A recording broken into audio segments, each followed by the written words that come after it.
Good morning to everyone. We want to call the Griffin-Spalding County Board of Education public hearing on our millage rate to order. For those in the audience, we definitely appreciate you being here in person, and we hope that we have others online viewing this most important subject. I just want to call the meeting to order and get a motion to adopt the agenda. So moved, Mr. Chair. We have a motion by Mr. Dawes. Can we get a second? Second. Second by Ms. Cook. All in favor, show by raising your right hand. Thank you very much. 5-0. Next, we'll have our policy BCAE, and we're going to have, I guess, Mr. Jones, which we, first of all, want to let you know how much we thank you for being here in person. We know you wanted to be here. It's easier for you to do it publicly, but we don't want to let the opportunity pass to let you know how much we appreciate the effort that you made to be here.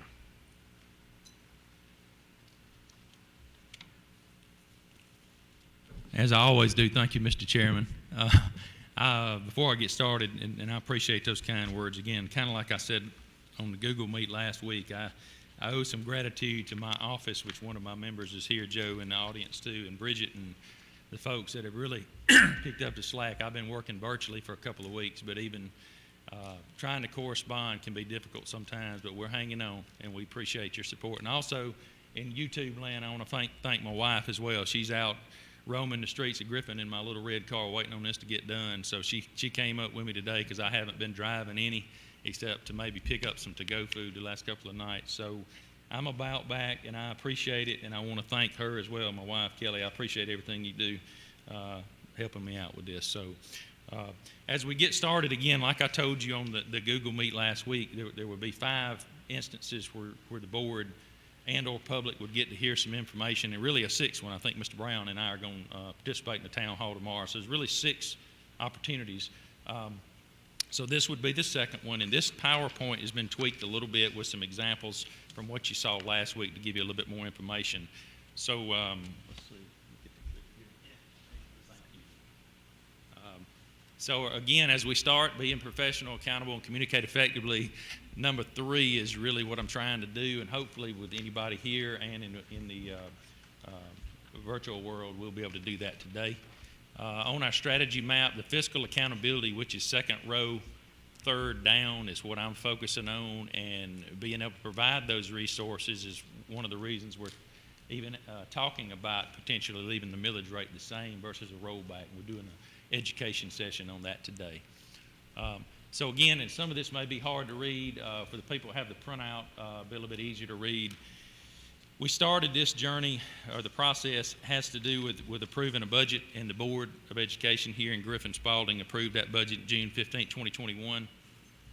At the time, working with the assessor's office downtown and with Ms. Holland's office, Sylvia, the digest values were not complete. They're typically not complete anyway at that time, and we make some assumptions, look at variables, look at trend data before we make a recommendation on the budget to the Board of Education. And we also look at the fund balance reserve, and you all know we have a healthy reserve here.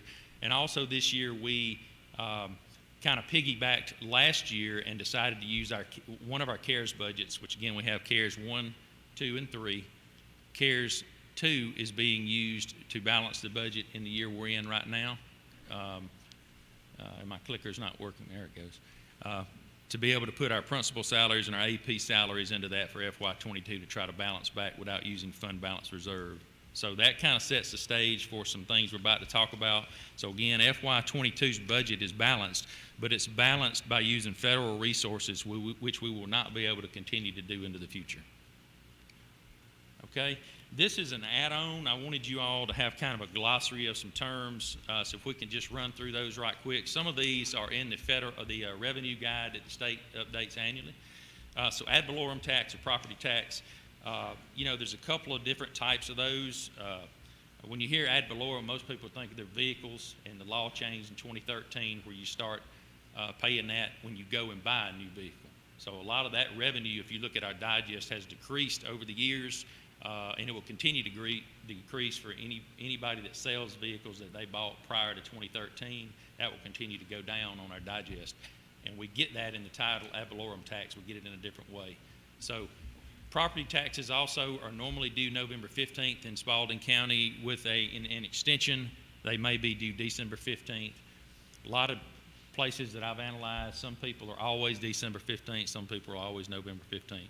So the county here, again, is always November 15th unless there's an extension, which there was last year. Certified tax digest just means that's what Ms. Hollins will be taking to the state to get certified. Once that's done, the tax bills can be printed and go out, and there's normally a window of time that she needs, and that's why we were trying to get this done prior to the county commissioners meeting later this month.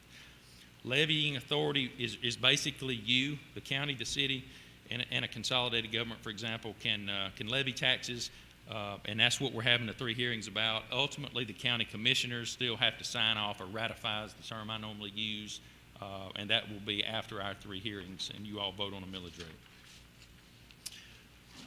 rate.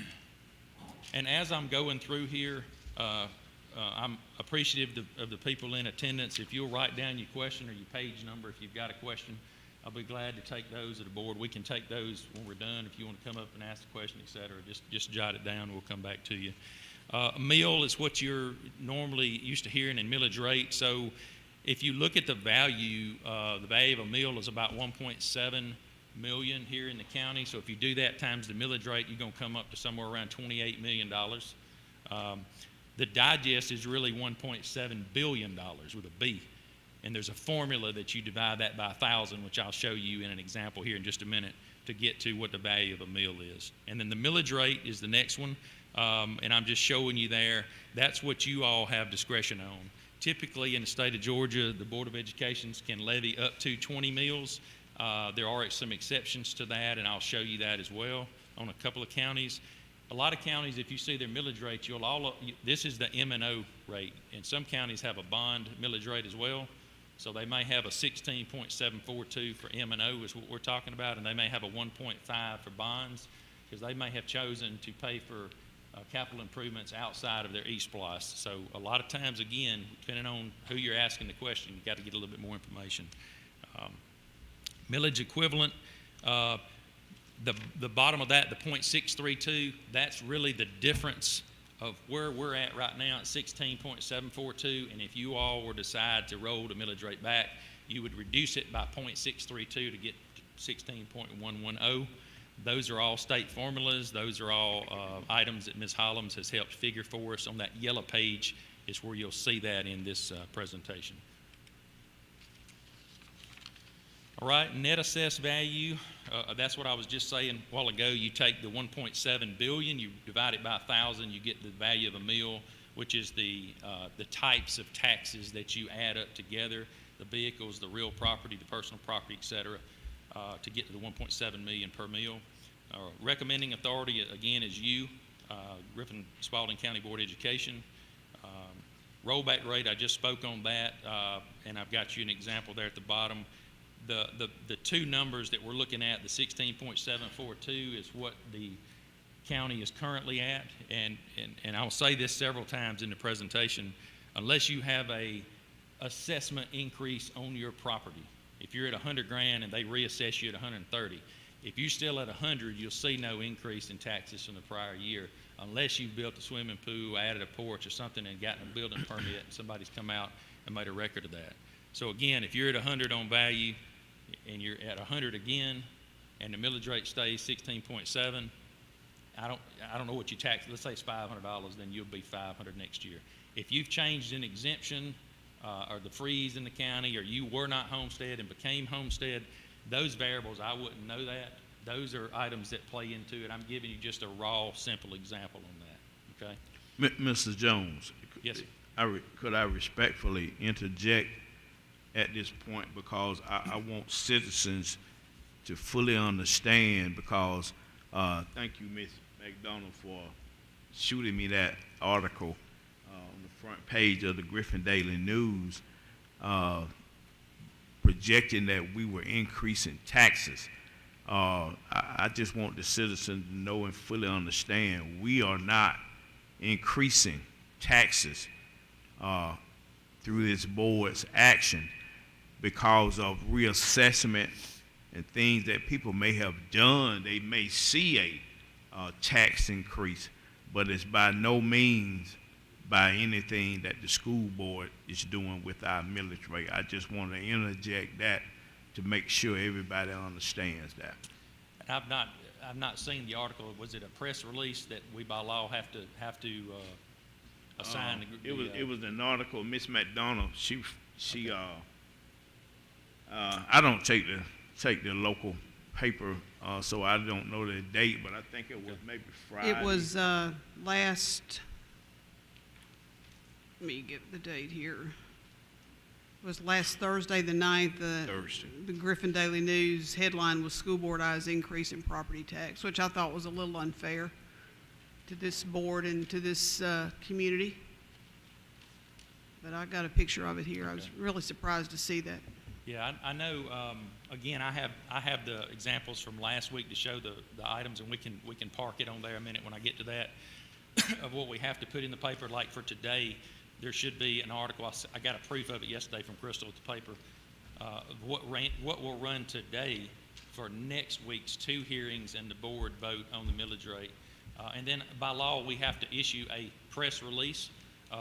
The entity does not have to publish it, but we have to give it to them. And we've got it on our website, full transparency on our website, talking about the reassessment piece, which I have in yellow.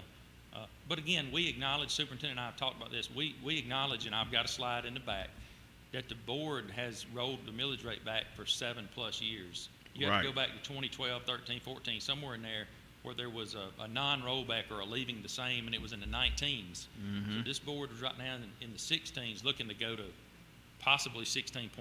So, but anyway, yeah. To repeat, if you've not had an assessment increase, in my simple example, and you've not added on, et cetera, and the board votes to leave the millage rate at 16.742, then you should see no increase in your tax bill for school purposes.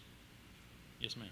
Mr. Jones, I know in your absence, or we were on Zoom, I think, last time we met, but please let the public know not everyone's property is assessed every year. What percentage of properties are reassessed every year? I can't remember that figure. Yeah, I'm going to say 25 to That's what I 33%, thought. 1/3 to 1/4. Okay, that's what I thought I remember hearing. Thank you. Way back in the day, and this is 2008, 9, 10, 11, there was something going on in the legislature, and they froze all that stuff and put a moratorium on stuff, and we've gone way past that. But at one time, there might have been more than that percentage. I'll still, but since you asked him that, I'll re-verify that question and send it to Mr. Simmons, send to y'all. Sure, I thought I remembered 25, so thank you so much. All right. Okay, the 5-year tax digest, which is really our current year, 2021 on the right, and 5 previous years. This is another item that we have to publish 10 to 14 days before you have a vote on your millage rate. This has been in the paper last Thursday. This is on our website. Kind of gives you a picture of the last really 6 years.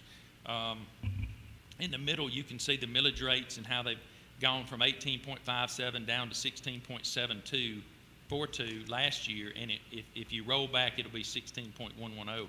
I talk about this side to just let you understand that the 2021 column at the 1.847 million, I'm on the next to the last bottom under the tax section on the right. That would be the amount of increased taxes to the school board minus the collection fee to Miss Sylvia's office, and then minus maybe a 1 to 2% uncollectible fee.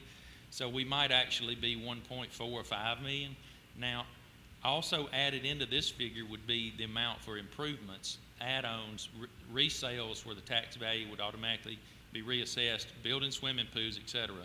So if I had done this chart with a column for 16.110 millage, it would be close to $800,000 instead of 1.8. So the difference in the school board's looking at is about $1 million minus the fee on the $1 million. That's what we're talking about. So again, you can see the decreases and increases over the years.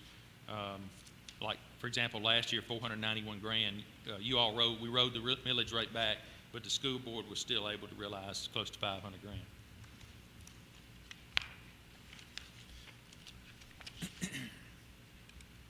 Okay, this next form, I just show you just for, I guess, transparency would be the term. This is the sheet that Mr. Simmons will be signing, Mr. Holmes, one of you two would be signing if we, regardless of what the decision on the millage rate is. This form is figured at the bottom as if we were leaving it at 16.742. I know it's hard to see that on your form. You can see that that's a 3.92% increase. That's only on the amount of the difference in those two rates, and that by law is what we have to put in the paper to raise, to appear that we're raising taxes. Now, the question came up on the Google Meet about what the county was doing, and I think they've got a 7% figure in there on theirs. They got different exemptions in the school board, et cetera, that play into what they do. I'm not validating their rate. I'm just telling you that's what was in the paper. So they have to go through the same process that we do on that. But this would be the form, and if you look at the middle section, reassessment of existing property, the real property is 80 million. That's the figure that we keep talking about on these reassessments. That is rolled back to offset some of the increases for the taxpayer on those folks. So here's a new slide, millage rate for the school board back to 2012. And again, Bridget helped me do this. I want to thank her again yesterday. I was trying to get some of this data from the state. Some of this is still on that 5-year history we just looked at, but you can kind of see where the school board is. These negatives on the right just represents the amount of the rate going down per year. You go back to 2013, 14, 19.47 headed toward a 20 mil cap is where this school board was at.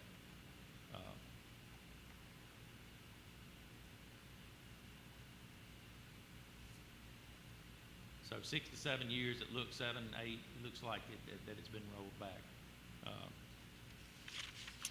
The next slide, I tried to get some comparative data on all of our RESA districts. This is 2020 millage rate, not the one that they're adopting this year, because I haven't been able to find that data yet. I did put my former county up there, 18.85. I just want to point that out. I mean, growing community and still at almost 19 mils. Henry is at 20, but I'll point out as well, when I talked to Roxanne over in Henry, they're really higher than that, I believe, because I think they have a bond millage. I'm not for sure, but I think she told me they did. Fayette may also have a bond millage, so 1915 is what they were at. This is last year. Again, I was previously in Meriwether about 15 years ago. They're at 18.12. There are a couple, Monroe, 15.5, Upson, they're in our RESA group. They're lower. I don't know what the challenges are over there in their community, but they are lower. Lamar's 17. Any questions from the board on this one? I hope, basically the state puts out a chart for all counties, school boards, cities, et cetera, and I'm glad to share that with you. But I just picked out a few. Pike, 16.9, sitting next to us. They're higher than us currently. I do, Mr. Jones. Yes, ma'am. I thought the rate could only go up to 20.0. So I'm curious about down in Muskogee and Rockdale. Yeah, I don't know the answer on Rockdale. I know that Muskogee, I think, they've been that for years, and I think you have to get legislative approval for that. Okay. And there may be something different. They've got some kind of consolidated government there. I'm really talking out of my range here, but Okay. me kind of being down that way more, I know that there's some kind of nuance to that. But they're going to be scattered. You're not going to find many that's in that situation. Thank you. All right, so this is another slide, and this can get very confusing. So the next two slides are property value comparison. So this one is simply trying to show you the value of a $100,000 home and the value of a $200,000 home. We're not talking about reassessments on this slide. That's the next slide. So this is the formula that is used to come up with your tax bill. You take 40% of that value, which is $40,000. You then take that $40,000 and divide it by, if you remember what I told you earlier, take $1,000.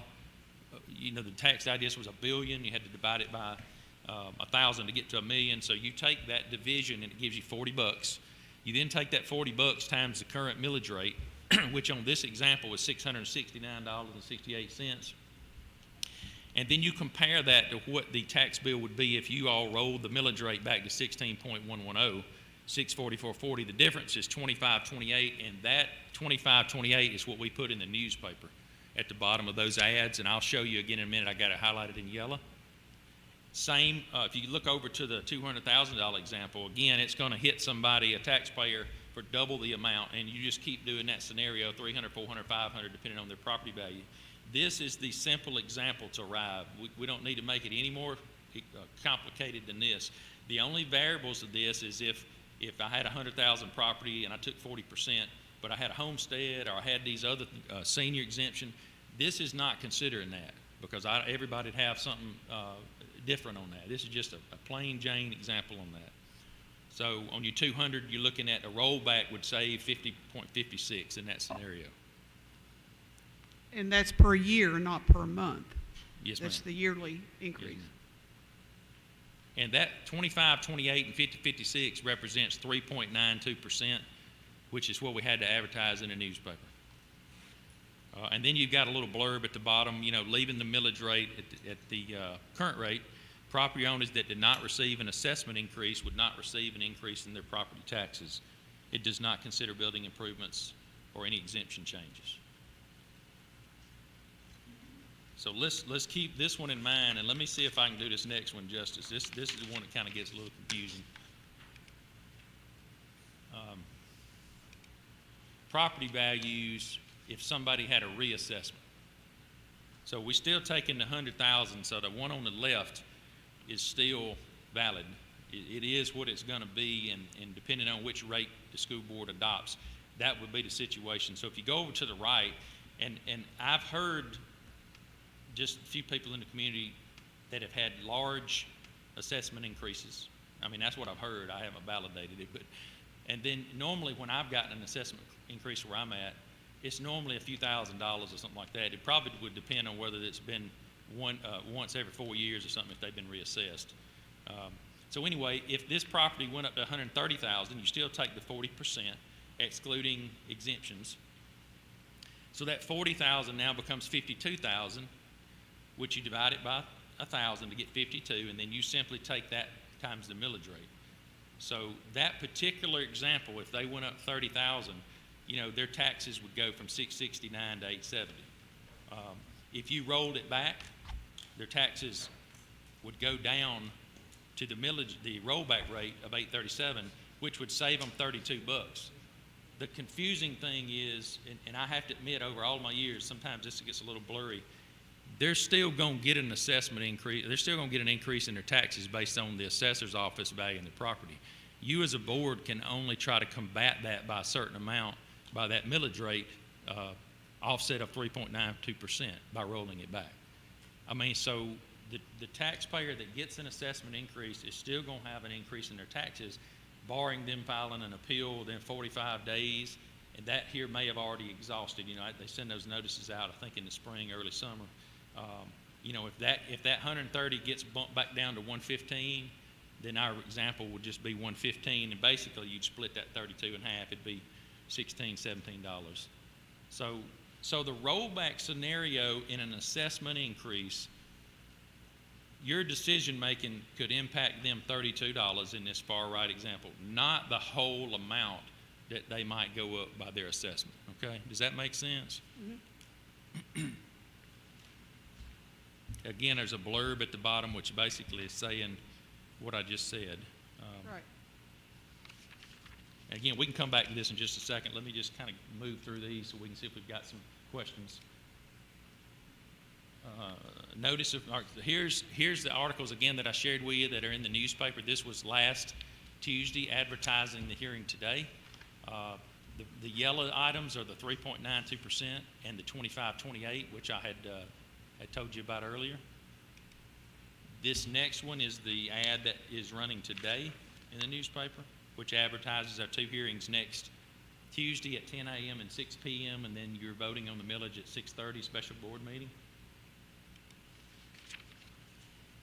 Ms. McDonald, I'm wondering if this might be a version of what was in the paper, and I'll look at it when we get done. Again, this is what we had to release to Griffin Daily News by law. It's on our website as well, just like this, word for word. Now, they do on press releases, they don't charge us for that. When we run the ads like the notice, we get charged for that. We get a bill. We know that up front. But this, I think they have the autonomy to take pieces of it. So I don't know that it was fully in its entirety published. So we just have to take a look at it with you. Typically not on the front page. So if it was on the front page, I just hadn't seen it. Timeline, this only differs by the yellow is down one item versus last week. Again, pointing towards next Tuesday be a big day for you all, us, 2 meetings or 3 meetings. And then whatever the decision is, we'll roll forward towards the county commission meeting. So that's it on the presentation. I hope that did a little bit of justice to it. I tried to give you a little bit more meat and potatoes this time. Now, next Tuesday, unless I'm directed, we may get the same presentation. I can keep giving you examples, but they're just going to change based on that assessment piece. So at this point, is there any questions from the board that I can help answer? Would you like for the taxpayers, the people in attendance to come up, or however y'all want to handle that? I'm happy to help if I can.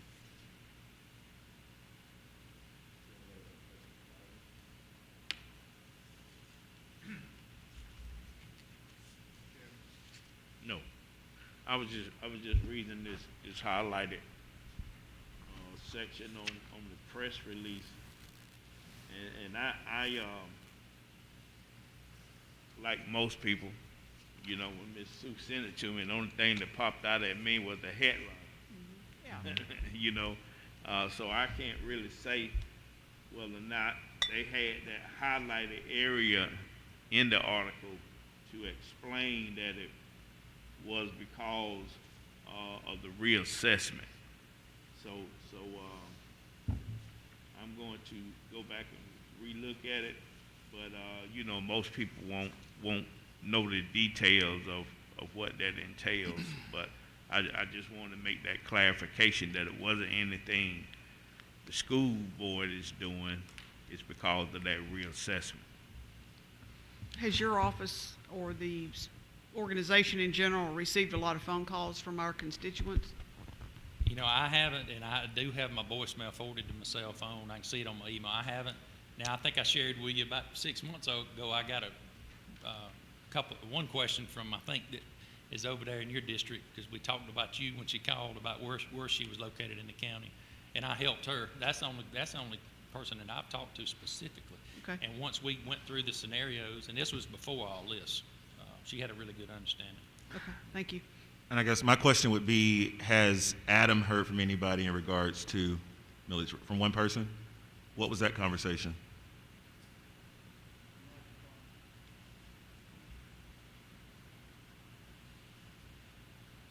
That conversation was just that it appeared to them, and probably based on that article, that we were the ones trying to increase when it comes to millage and taxes. And what was your response to that communication? My response was that I had not heard any indication that we were increasing the millage rate. Okay. All right. Thank you. So, and I guess my next question would be if there's anybody in the audience that has any questions for the board or for Mr. Jones. I think if I'm not out of order, Mr. Chair, we can take them at that time, right? You're fine. I give you carte blanche to do that.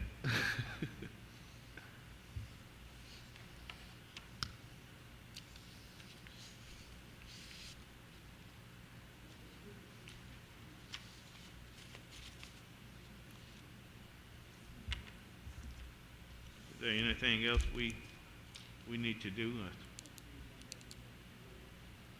Okay. All right.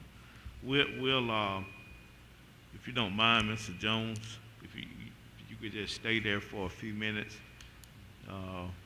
make sure we don't have any questions, and after that we'll just go into recess for a period of time to allow anyone that may come send a question. Do online viewers have the ability to ask questions? I don't know if that's possible. They Yes. do? No? Okay. The comment section is available. Okay. We have currently 2 viewers. All right. Oh, we overloaded, man. Thank you. I guess while we're still in this public meeting, I want to give a shout out to Mrs. Imogene Foster Taylor, who is a former school board member, but most importantly, she's my TT. She's my auntie, and so just want to thank you, Aunt Jean, for coming out today and being involved. You don't have to make him anything, any meal special. Yes, she does. Miss Imogene. As she always does. You don't have to do anything for him.